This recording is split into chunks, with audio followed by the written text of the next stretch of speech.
My channel भूगोल अध्ययन पीठ। भूगोल अध्ययन पीठ में तुम सबको स्वागतम। आज चले आए मैं पंपा मैम तुम लोगों के पास क्लाइमेटोलॉजी का और एक टॉपिक लेके।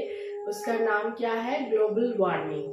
ग्लोबल वार्मिंग से रिलेटेड कुछ टॉपिक के बारे में आज डिस्कशन होगा। फर्स्ट हम लोग देखेंगे कि व्हाट इज ग्लोबल वार्मिंग या भूमंडलीय तापन या वैश्विक ताप वृद्धि क्या है, इसके बारे में जानेंगे। तुम लोग इसके पहले मेरा एक और वीडियो में देखे थे, हीट टेम्परेचर के बारे में मैं डिस्कस किया था या हीट बजट के बारे में डिस्कस किया था। क्या था हीट बजट? हीट बजट क्या था? पृथ्वी में ताप 100% आता है। पृथ्वी में ताप 100% आता है और वो ताप विभिन्न प्रक्रिया में विभिन्न जगह में शोषित होता है। फिर वो दिन में और एक टाइम क्या होता है, वो क्या होता है, वापस वायुमंडल में चले जाते हैं, वही 100%। ये जो 100% आते हैं फिर वापस 100% चले जाते हैं, इसी को हीट बजट कहते हैं। किंतु आजकल क्या हो रहा है कि कुछ गैसेस है जिसको हम लोग ग्रीन हाउस गैसेस कहते हैं। ये जो गैस होता है ये पृथ्वी है, पृथ्वी के ऊपर ये पृथ्वी है,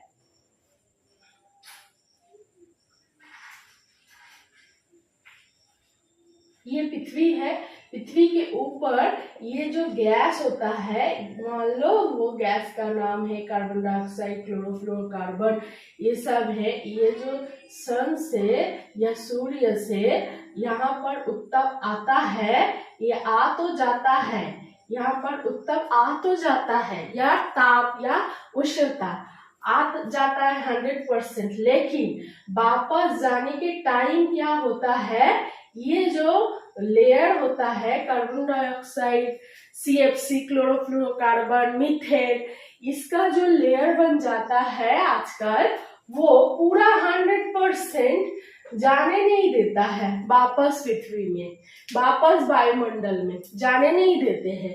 तो जितना परसेंटेज आता है उतना परसेंटेज नहीं जाने देते हैं। इसके कारण क्या हो रहा है? ग्लोबल वार्मिंग या क्या विश्व उष्णायन या भूमंडलीय तापन। क्लियर? अब देख लेते हैं कि ये तो ग्लोबल वार्मिंग के बारे में जान चुके हैं। अब देखेंगे ग्रीन हाउस इफेक्ट क्या है।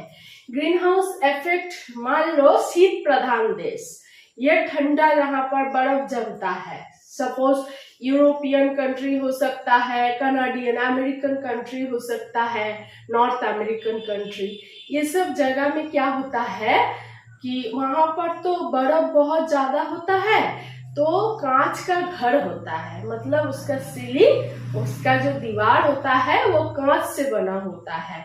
वो कांच का घर में क्या होता है, पेड़ पौधा लगा हुआ रहता है। तब क्या होता है, बाहर से सूरज का जो किरणें आता है या ताप आता है वो अंदर आ जाता है, लेकिन जब बाहर जाने के टाइम वो कांच के घर में क्या होता है, वो वापस नहीं जा पाता है। इसी के कारण क्या होता है, वहां पेड़ पौधे का जो फसल होता है वो अच्छी तरह से उगाया जा सकता है।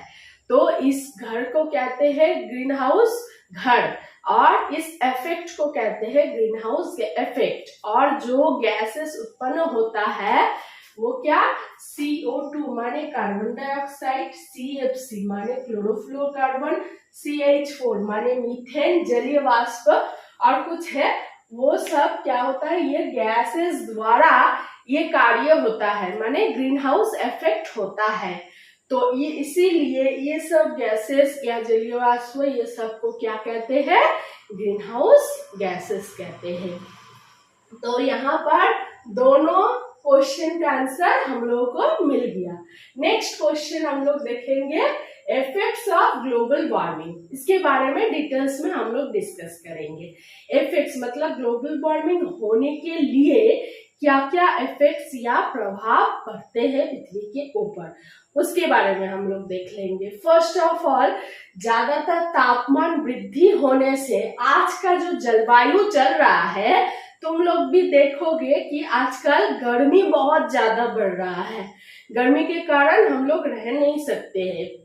फिर वर्षा का मौसम में वर्षा नहीं हो रहा है, वर्षा आने में देर लग जा रहा है। फिर क्या, वो जो तूफानी चक्रवातों होता है, ये जो उष्ण कटिबंधीय चक्रवातों, वो दिन पे दिन बढ़ते जा रहा है। और क्या हो रहा है, समुद्र का जो जल तल होता है वो बढ़ रहा है। किस लिए बढ़ रहा है, क्योंकि उत्तर में जहाँ पर्वतीय स्थान में बर्फ रहता है, वो बर्फ गर्मी की वजह से क्या होता है, पिघल जाता है। पिघल जाने से वो क्या हो रहा है, समुद्र का जो जल है वहां पर आते हैं और समुद्र का जो लेयर होता है उसको बढ़ा रहा है। बढ़ाने के कारण क्या हो रहा है, उपकूल भाग माने स्थल भाग कम होते जा रहा है। इसी के कारण क्या हो रहा है, समुद्र का जो इकोसिस्टम है या वास्तुतंत्र है वो नष्ट हो रहा है और उपकूल भाग या स्थलीय भाग, स्थलीय अंचल क्या हो रहा है, कम होते जा रहा है। और क्या हो रहा है, पृथ्वी में जो वायुभार पेटिया होता है वो क्या हो रहा है, शिफ्ट हो रहा है। वायुभार पेटिया शिफ्ट होने के कारण जहां सूर्य का लंबवत किरणें गिरता था, वो क्या हो रहा है, धीरे धीरे जो शीतोष्ण कटिबंधीय अंचल है उत्तर में, वहां सूरज का लंबवत तिरछा किरणें जा रहा था। लेकिन अभी क्या हो रहा है, वो किरणें थोड़ा ज्यादा पड़ रहा है, या टेम्परेचर ज्यादा हो रहा है। इसी के कारण वहां का भी बर्फ पिघल के नीचे आ रहा है समुद्र के पास। तो इतना सारा कारण है। और एक चीज हो रहा है, ये जो अभी बोल रही थी कि क्लाइमेटोलॉजी या जलवायु के ऊपर प्रभाव फैलते हैं। ये जो जलवायु के ऊपर प्रभाव फैलते हैं, मतलब एक घटना होता है जिसको कहते हैं एल नीनो। एल नीनो की वजह से क्या होता है कि भारत में ये जो वर्षा आने का टाइम होता है, मानसूनी हवाओं से तो वर्षा आता है, मानसूनी वायु प्रवाह से, ये क्या होता है, जिस टाइम आना था उस टाइम नहीं आते हैं, देर में आते हैं। इसी के कारण क्या होता है कि भारत में वर्षा ठीक ठाक टाइम नहीं होता है। तो भारत का कुछ अंचल में क्या होता है, सूखा होता है और कुछ अंचल में वर्षा ज्यादा होता है। और Australia, New Guinea, Papua New Guinea, इस अंचल में क्या होता है, सूखा पड़ता है। और भारत के आसपास क्या कभी कभी बाढ़ भी आता है। तो ये क्या होता है, ये नॉर्मल कंडीशंस नहीं होता है। इसके बारे में बाद में फिर डिटेल्स में डिस्कस करेंगे। पहले देख लेते हैं इफेक्ट्स ऑफ ग्लोबल वार्मिंग। जो अभी मैंने बताया उसके बारे में थोड़ा जान लेते हैं कि जलवायु पेटियों का स्थानांतरण। अभी बताया कि जलवायु का जो वायुभार है, निम्न वायुभार, उच्च वायुभार, ऐसे वायुभार का जो पेटिया है वो धीरे धीरे स्थानांतरण माने अपने जगह छोड़ के दूसरे जगह पे शिफ्ट हो रहा है। इसके कारण क्या, जहाँ जो क्लाइमेट, जो जलवायु होता है वो नहीं हो पाता है। नेक्स्ट क्या, उष्ण कटिबंधीय चक्रवातों का तीव्रता में वृद्धि। अभी बोल रही हूँ, तुम लोग देख चुके हो ऑलरेडी, 2020 में अम्फान आया था, फिर उसके नेक्स्ट ईयर में यस आया था। इसी तरह हर एक साल में चक्रवातीय जो वर्षा होता है, तूफान होता है, वो आता है और बहुत भयानक तरीके से आता है, जिससे क्या होता है, बहुत मनुष्य को हानि पहुंचाता है। सिर्फ मनुष्य ही नहीं, प्राकृतिक जो एनवायरनमेंट है उसमें भी हानियां पहुंचते हैं। तो ये अचानक आ जाता है। नेक्स्ट क्या, हिम का पिघलना तथा सागर तल में वृद्धि होना। अभी कहा कि हिम पिघल के क्या समुद्र के किनारे आता है, समुद्र का जो लेयर है वो धीरे धीरे बढ़ रहा है। बढ़ने के कारण क्या होगा, उपकूलीय अंचल कम होते जाएगा, इससे इसका इकोसिस्टम नष्ट होगा, समुद्र में जो इकोसिस्टम या वास्तुतंत्र होता है। नेक्स्ट क्या, कृषि फसलों में उत्पादन पर प्रभाव। कृषि फसलों में उत्पादन ज्यादा तो होगा ही, लेकिन उसका जो क्वालिटी होता है, क्वालिटी कम हो जाएगा। उत्पादन क्यों ज्यादा होगा, क्योंकि कार्बन डाइऑक्साइड ज्यादा होता है। कार्बन डाइऑक्साइड ज्यादा होने से पेड़ पौधा तो संश्लेष कर सकता है, खाना पका सकते हैं, लेकिन खाना पकाने से ज्यादा हो सकता है पेड़ पौधा, लेकिन उसमें भी कुछ रोग हो सकता है, डिजीज हो सकता है। तो ये हो गया।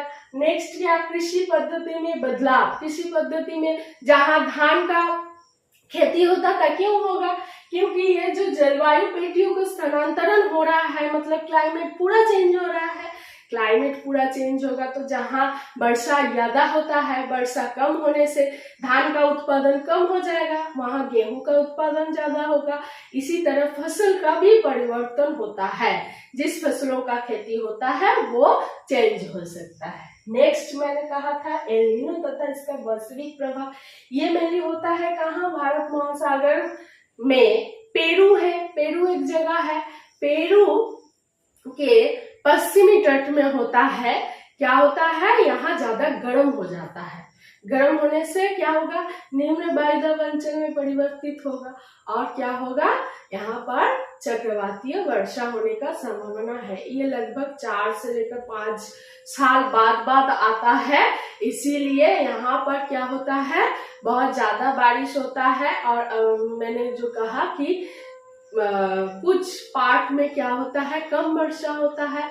इसी से क्या होता है? जलवायु के ऊपर प्रभाव आता है। तो एल नीनो के बारे में मेरा दूसरा वीडियो में डिटेल्स में इसके बारे में मैं समझाए, तुम लोग एक बार देख लोगे। और आज का क्लास कैसे लगा?